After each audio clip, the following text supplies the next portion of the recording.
Saat ini saya sedang berada di Mall Northridge.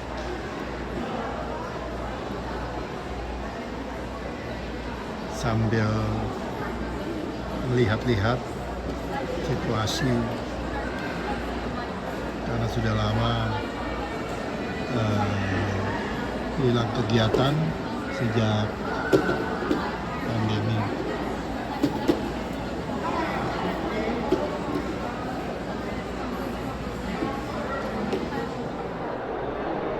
Shalom, apa kabar saudara? Semoga semua dalam keadaan baik, dalam perlindungan Tuhan Yesus Kristus. Pada kesempatan kali ini saya akan berbagi sedikit tentang kebenaran firman Tuhan yang menyangkut tentang ciptaan baru.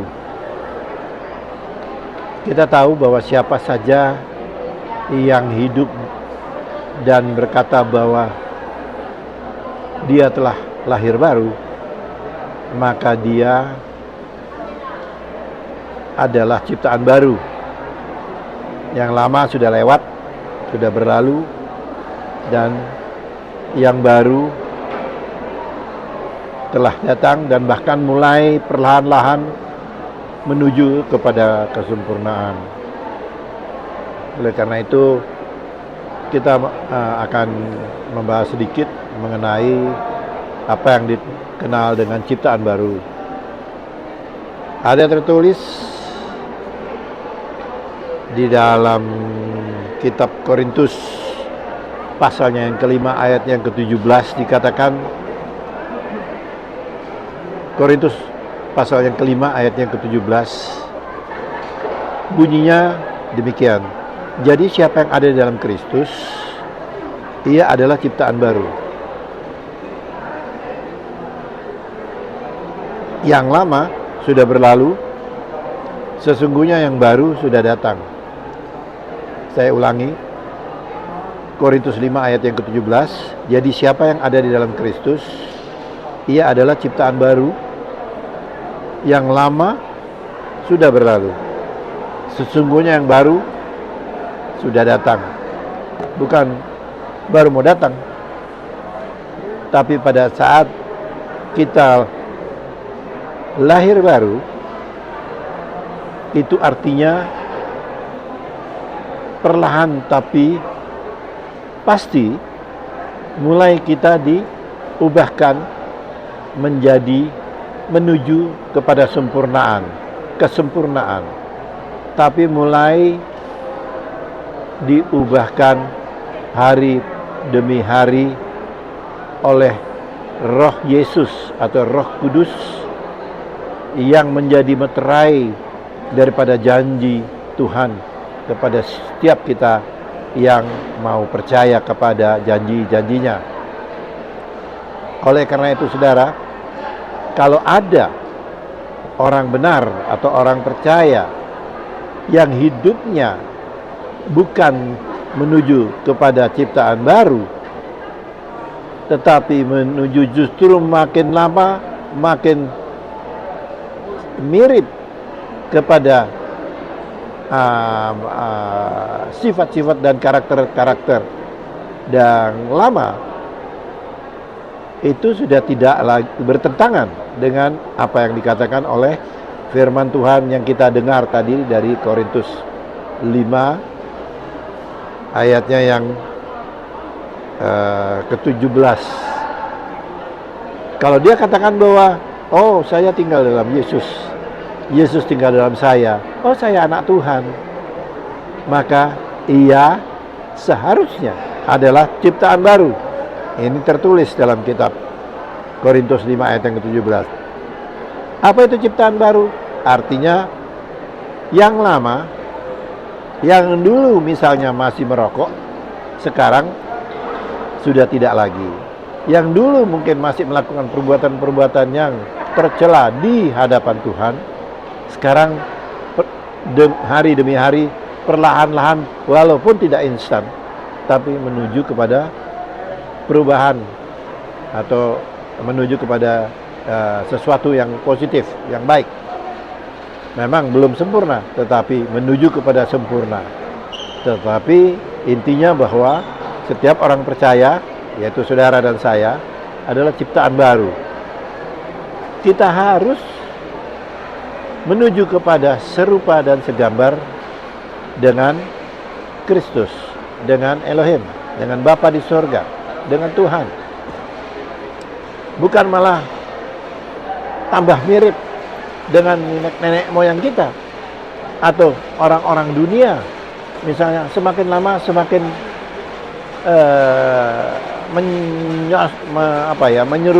menyerupai orang-orang yang tidak percaya. Tetapi kita hari ke hari diubahkan menjadi ciptaan barunya, yang akhirnya pada saatnya nanti disempurnakan oleh Bapa sendiri di surga, serupa dan segambar dengan Dia. Ada tertulis juga di kitab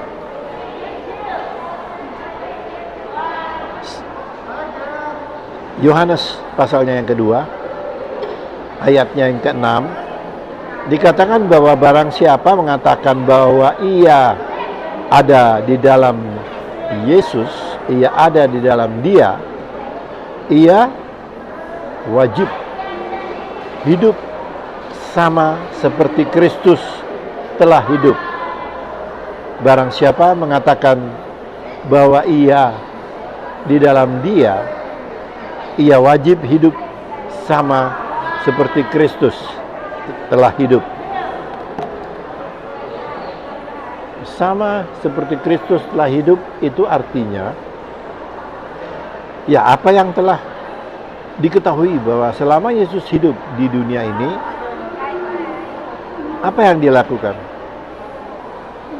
Dia berdoa, dia pergi memberitakan Injil, dia mengajar, dia menyembuhkan orang sakit, dia memuridkan, dan lain sebagainya, dan sebagainya yang kita bisa baca di kitab Perjanjian Baru. Mau tidak mau, setiap orang percaya yang menamakan dirinya orang Kristen itu harus hidup sama seperti Yesus Kristus hidup. Tidak mungkin mangga berbuah kedondong misalnya. Kalau nanas, ya berbuah nanas. Apel, berbuah apel. Kalau kita mengatakan kita hidup di dalam Yesus dan Yesus hidup dalam kita, ya seyogyanya kita hidup serupa seperti Dia hidup. Walaupun tidak langsung instan, tetapi perlahan demi perlahan, hari demi hari, Roh Kudus yang ada dan tinggal tetap di dalam setiap kita mengubahnya hari demi hari. Kalau semakin hari semakin jauh daripada kehidupan yang seperti jauh daripada hidup Yesus, ya tentu tidak bisa kita katakan bahwa kita orang percaya, bahwa Dia di dalam kita, kita di dalam Dia.